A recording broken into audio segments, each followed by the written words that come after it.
Hello! I'm back, everybody. It's me, your boy, Vinny, the guy who shows up to YouTube once every so often fortnight of occurrences and blows your mind with amazing YouTube content. Anyway, guys, yes, I am back to YouTube. I don't know exactly what the schedule and everything is gonna be. I would like to try to start doing at least weekly these kind of videos again, just to be back into it. But as you can see, a lot has changed. I'm in my new studio. My hair is a lot more now, and yeah, I've been doing stuff. Obviously, you've seen a few of the singles that I've released this year, and of course, I've still been working on the album, as well as I've been continuing to do the podcast for the last several months.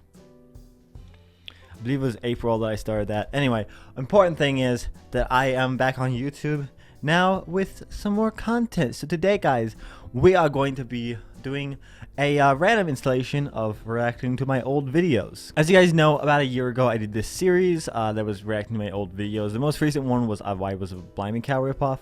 I believe I have technically one more to do there, which every now and then I do like looking back at old Homeschool Nerd episodes. So probably that's what that one will be.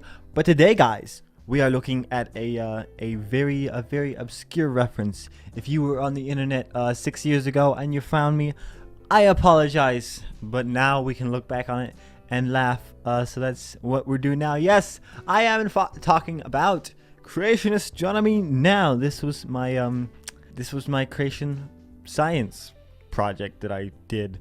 Why? So as you can see, the official website is no longer exists. It is gone, but it's for sale for $39,888. What? Oh, Domain Market bought it, didn't they? Yeah, because I let it default. So they decided they were gonna buy it and try to sell it for a lot. And honestly, good on you, man. Good on you. Yeah, what if I just asked them, hey, could I buy back Creation Astronomy now? I want it now. Can I have it? No? Oh, okay. So I bet you're wondering, what are the advantages of a superpremium.com domain? Brand recognition. All of our names are easy to recognize and remember, which will increase the success of marketing and advertising campaigns. Increased traffic, search engine ranking, immediate presence, higher profits, and great investment. It's not. That is not a great... Look at that. $39,888. Anyway, yes. Thankfully, that website no longer exists. However, we can find some of my old work if we know how to network. I don't even know if this still exists, but I'm going to look it up anyway. Creation Club was a website that I was part of. I basically wrote for them, kind of freelance for a little while. I'm gonna go out on a limb here and say it doesn't exist anymore. What the heck? Creation Club is a collection of all new content for both Fallout 4 and Skyrim. That would have been a way better idea. Why didn't we do that?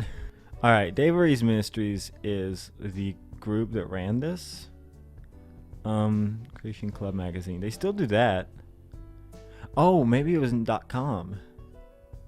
It was like .net or something. Oh, it's the Creation Club. It's the. You can't forget the the. It's the Creation Club. Amazing. So yeah, essentially this was a website that I wrote for a little while. I don't even know. I'm gonna find out if any of my articles exist. Vinny Honored, do you exist on here? Okay, here we go. So there's this old podcast that I did.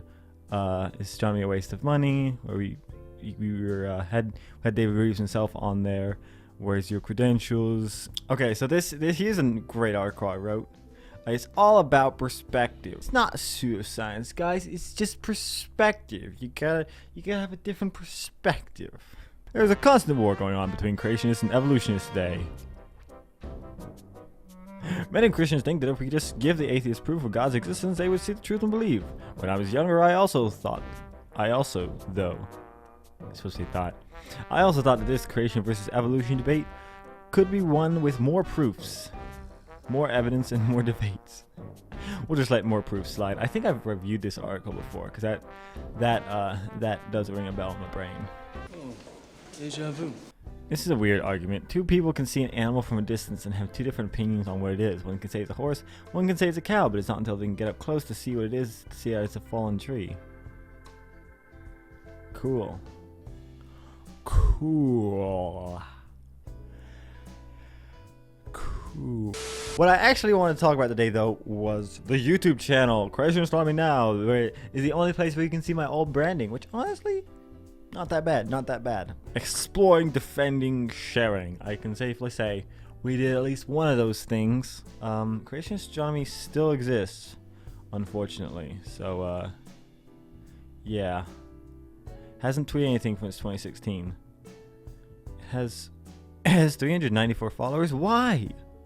Why? Why? Why, guys? Why? Oh, what do you know? A MAGA guy. Of course he exists. Of course that's who would like that. I should just like log onto that Twitter and post a whole bunch of atheist stuff on it. See how long it takes to lose all the followers. That'd be a great time. Anyway, Creation Stormy Now, the YouTube channel, is where I did the Creation Stormy Now podcast, which was originally the Sky High podcast, but I don't believe you can find that on here because I got rid of it. Let's go to our very first episode because that looks fun. This publication of this podcast is only possible from the friends and supporters of Creation Stormy Now network. Thank you. No, it's just me. It could have just said this publication is only possible from Vinny because he did it.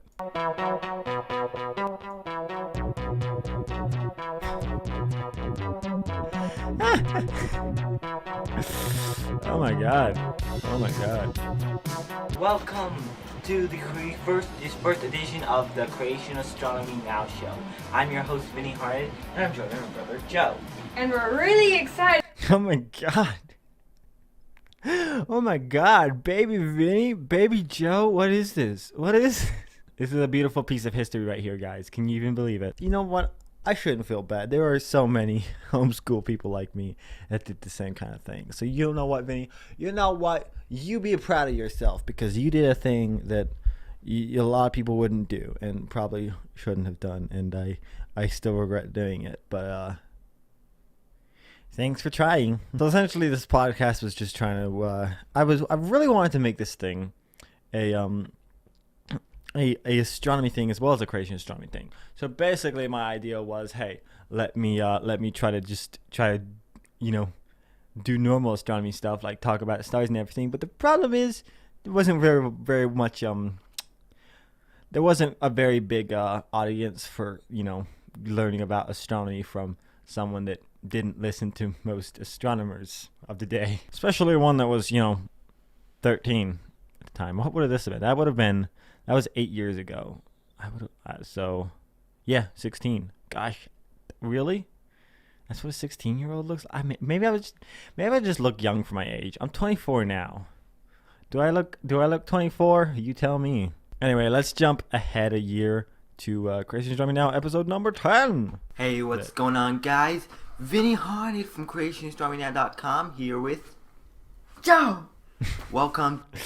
The funny fun fact. A big reason that I talk like that was because we both of us, I think, really didn't want to be heard in the house because even here where we were in the larger house, it was really too tight for how many people were living there. So yeah, we ended up anytime we were like recording stuff, we would want to be yelling because that's what we heard from like YouTubers. We watched like Jacksepticeye, or we watched Let's Players like Sugar Conroy or Koopa Kung Fu, which was two of our favorites back in the day. Joe and I would get together and just watch them. But yeah, we'd see them be like, "What's it, man? Good, it's me, Koopa Troopa," people like that. And then so we wanted to do the same thing, but in order to do that, what we did was just like, "Hey, guys, it's Vinny," and then the rest of the episode would be super quiet. Getting into our 10th podcast, and interestingly, Final podcast of the year. this is the final podcast of the year. I actually did an equation.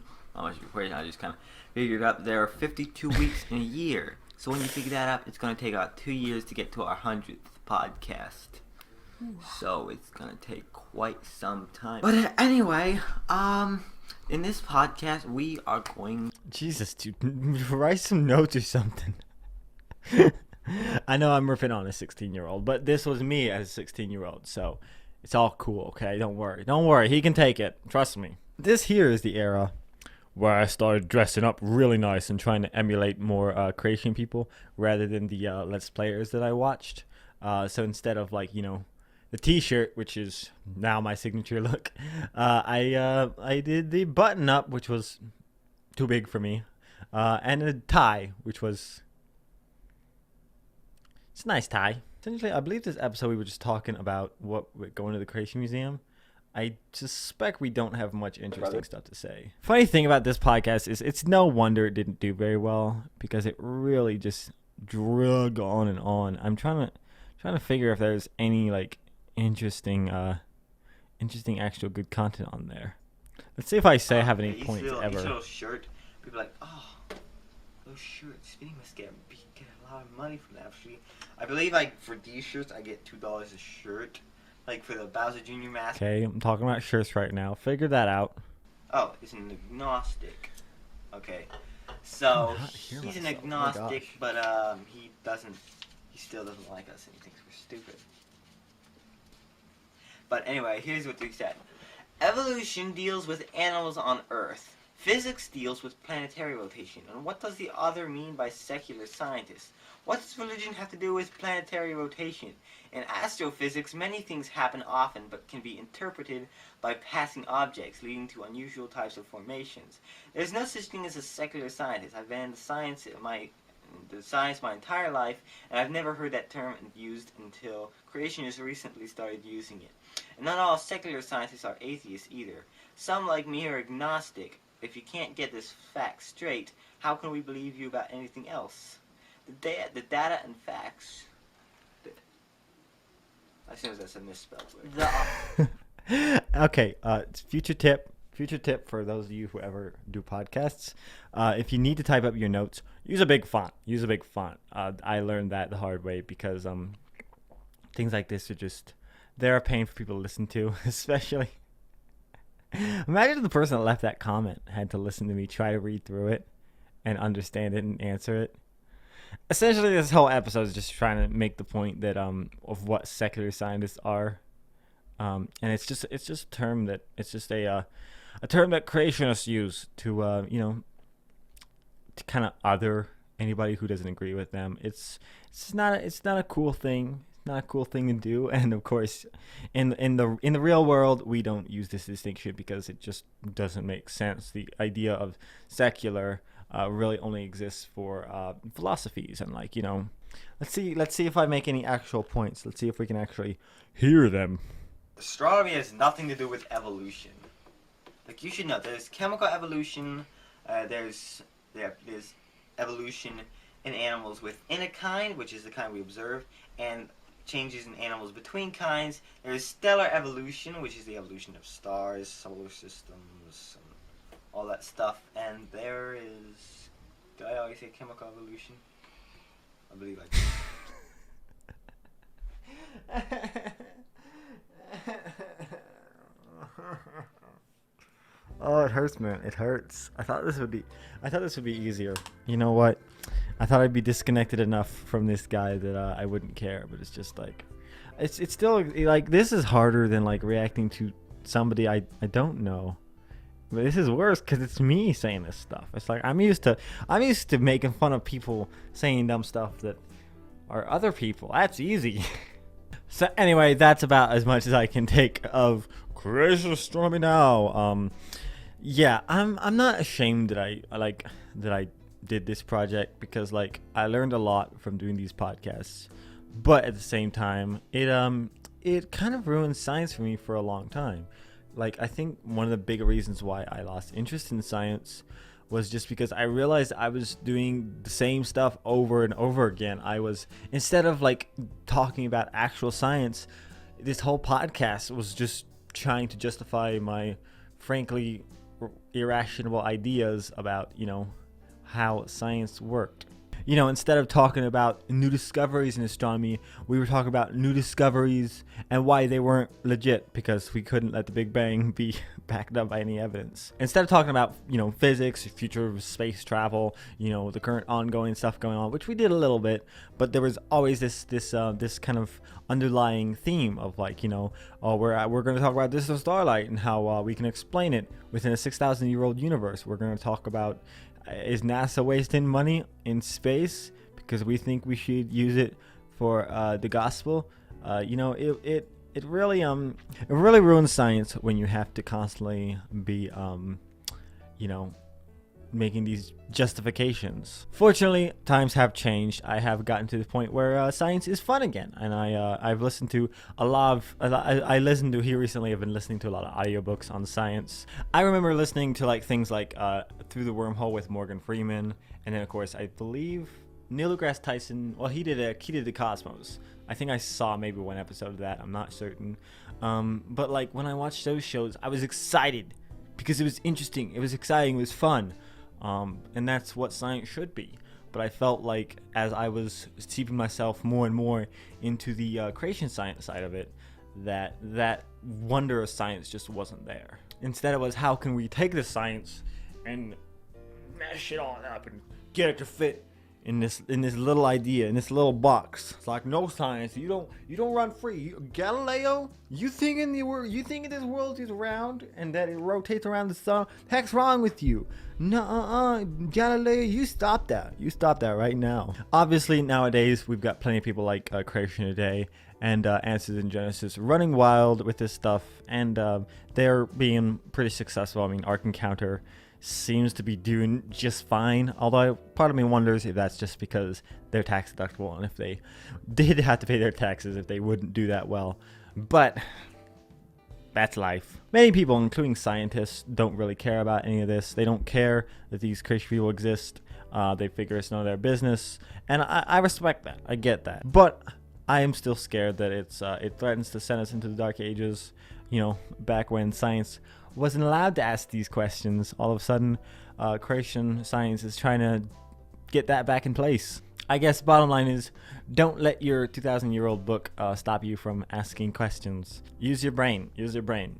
I assume if there is a God, he gave it to you for a reason. So, you know, he won't be too mad if you use your brain and it turns out, oh, sorry, actually my book was right the whole time. I just made the universe look like it was millions of years old. So sucks to be you. Anyway, I will be back inevitably. You can't stop me. I'll always be back. And yeah, hope you guys enjoyed this video somewhat. And I will be posting videos more regularly. So subscribe, and I'll see you all next time here on the Vinny Hunter Variety Channel. Bye.